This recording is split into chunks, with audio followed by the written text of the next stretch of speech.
पुण्यातल्या भोर तालुक्यातल्या नसरापुरामध्ये एका बालिकेवर अत्याचार करून तिचा निर्घृण खून करण्यात आला। 65 वर्षाच्या नराधमानं केलेल्या दुष्कृत्यानं महाराष्ट्र हादरला। त्याचे संतप्त पडसाद नसरापूरपासून पुण्यापर्यंत उमटलेत। गावातील महिलांनी आरोपीचा एन्काउंटर करण्याची मागणी केली आहे, तर सुनावणी फास्ट ट्रॅकवरून आरोपीला मृत्यूदंडाची शिक्षा ठोठावण्यासाठी प्रयत्न करू असं आश्वासन मुख्यमंत्र्यांनी दिलं आहे।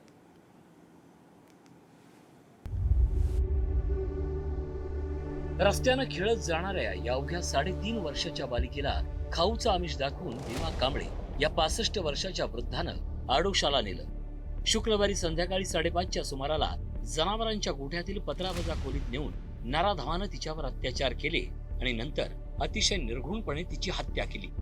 मुलगी दिसेना म्हणून पालकांनी शोधाशोध सुरू केली, तेव्हा जवळच्या एका घराच्या सीसीटीव्हीत भीमा कांबळे त्या चिमुरडीला गोठ्याकडे नेतानाची दृश्य दिसली आणि खुनाला वाचा फुटली। आरोपी सीसीटीव्हीत दिसल्यानं पोलिसांनी त्याला ताब्यात घेतलं, तेव्हा नराधमानं खुनाची कबुली दिली। निष्पाप बालिकेच्या खुनाची माहिती मिळताच कुटुंबियांनी आक्रोश केला।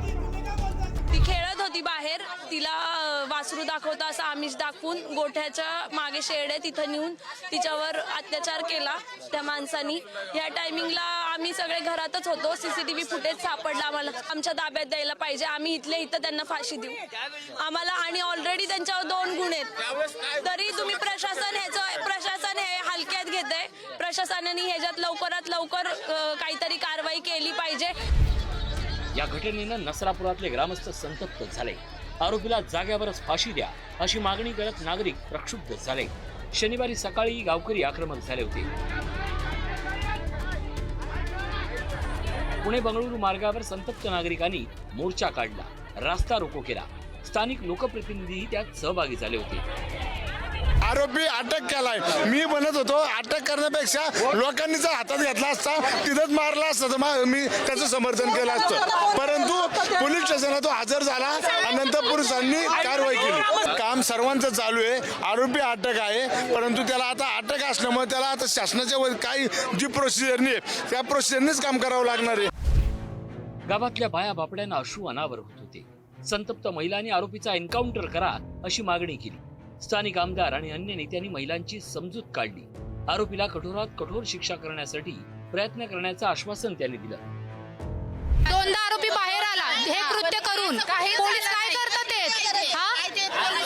आज मागणी म्हणजे त्याला आमच्या ताब्यात द्या। आम्ही बघतो काय बाळाला जसं टेचलं तसं त्याला पण टेचून मारायचं। आमच्या ताब्यात द्या, महिलांच्या ताब्यात द्या, म्हणजे हे कृत्य परत कोण करणार नाही। एवढा चेहरा विद्रूप केला होता की त्या पोरीच्या चेहऱ्याकडे बघवत नव्हतं, म्हणून त्या नरधामाला आमच्या ताब्यात दिलं तर आम्ही त्याला भर चौकात हात पाय त्याचे कापून त्याला ना भर चौकात उभा केला पाहिजे। ही मोठी शिक्षा आहे त्याची, सर्वात तिळतिळ मेला पाहिजे तो। पोलीस असून पोलिसांनी काय केलं? जर त्याने 2दा गुन्हा केला तो सुटला कसा बाहेर? आपला कायदा काय करतोय? 2दा बाहेर आला काय? पहिल्या वेळेस त्याने हे कृत्य केलं, मग तुम्ही त्याला फाशी का नाही दिली? आपलं सरकार काय करतंय? जर महिला सुरक्षित नाही, लहान मुली सुरक्षित नाही, तर मग काय उपयोग याचा? तुम्ही लाडक्या बहिणीला 1,500 रुपये देताय, कशासाठी 1,500 रुपये देताय? आरोपी भीमा कांबळे हा नजीकच्या साळवडे गावात राहणार आहे। बालिकेवर अत्याचार करून त्यानं तिचा जीव घेतला। पोलिसांनी पोक्सो कायद्याअंतर्गत त्याच्यावर गुन्हा दाखल केलाय। पोलिसांनी त्याला 7 मे पर्यंत पोलीस कोठडी सुनावली आहे। एक 3.5 साल की जो बच्ची थी उस पर अत्याचार करके उसकी हत्या की गई। इसका जो आरोपी है वो आसपास के ही एरिया में रहने वाला एक 65 साल का व्यक्ति है और उसने इस बच्ची को फुसला के ये दुर्दैवी अत्याचार किया है। तो ये घटना कल जो 3:30-4 के दरमियान हुई, वो हमारे पास 5:15 वाजता रिपोर्ट हुई और अगले 1 घंटे 1.5 घंटे में हमने जो आरोपी है उसको ताबे में ले लिया था। आरोपी को अटक किया गया है। अटक करने के बाद आगे का तपास वो चल रहा है। धक्कादायक बाब म्हणजे आरोपी भीमा कांबळे यानं याआधीही असेच 2 गुन्हे केले। 1998 मध्ये त्याच्यावर 60 वर्षाच्या महिलेचा विनयभंग केल्याचा गुन्हा दाखल झाला होता, तर 2015 मध्ये त्याच्यावर पोक्सो आणि विनयभंगाचा गुन्हा दाखल झाला होता। 2019 मध्ये त्याची या सगळ्या गुन्ह्यातून सुटका झाली। आरोपी सराईत गुन्हेगार आहे आणि तो छोट्या मोठ्या चोऱ्या करत असल्याची माहिती समोर आली आहे। त्याला साळवडे गावातून हाकलून दिल्यानं मजुरीचं काम करून तो नरसापुरात फिरत असायचा। त्या माणसाच्या नराधामाचा 3रा गुन्हा होता।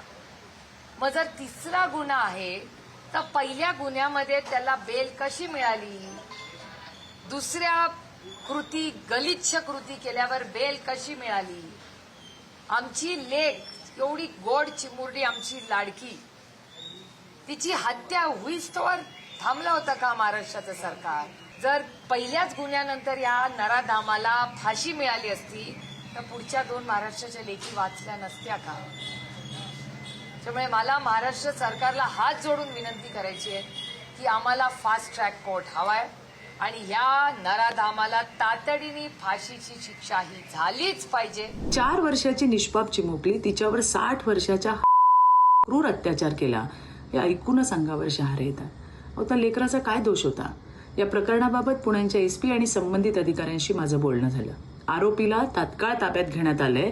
हे प्रकरणात जलद गतीने कठोर कारवाई व्हावी अशा स्पष्ट सूचना राज्याचे सन्माननीय मुख्यमंत्री देवाभाऊंनी पण दिल्या.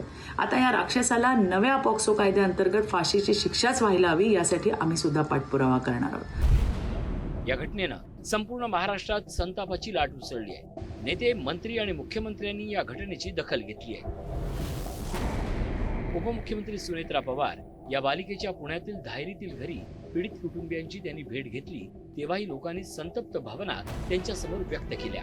त्यांनी तिथूनच मुख्यमंत्री फडणवीस यांना फोन लावून लोकांच्या भावना त्यांना कळवल्या. आज त्या मुलीचे आई बाबा मेल्यासारखे आहेत. साहेब, आम्हाला तुमच्यावर विश्वास आणि आम्हाला तुमच्यावरती पूर्ण विश्वास आहे.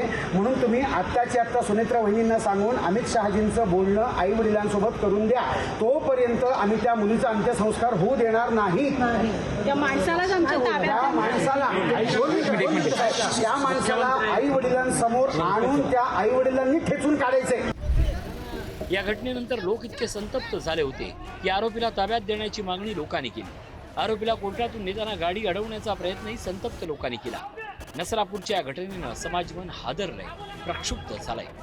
बदलापूर ते नसरापूर पर्यंतची विकृती थांबणार कधी, असा प्रश्न या घटनेनंतर पुन्हा एकदा निर्माण झालाय. बालाजी पोद्दारसह ब्युरो रिपोर्ट, पुढारी न्यूज, पुणे.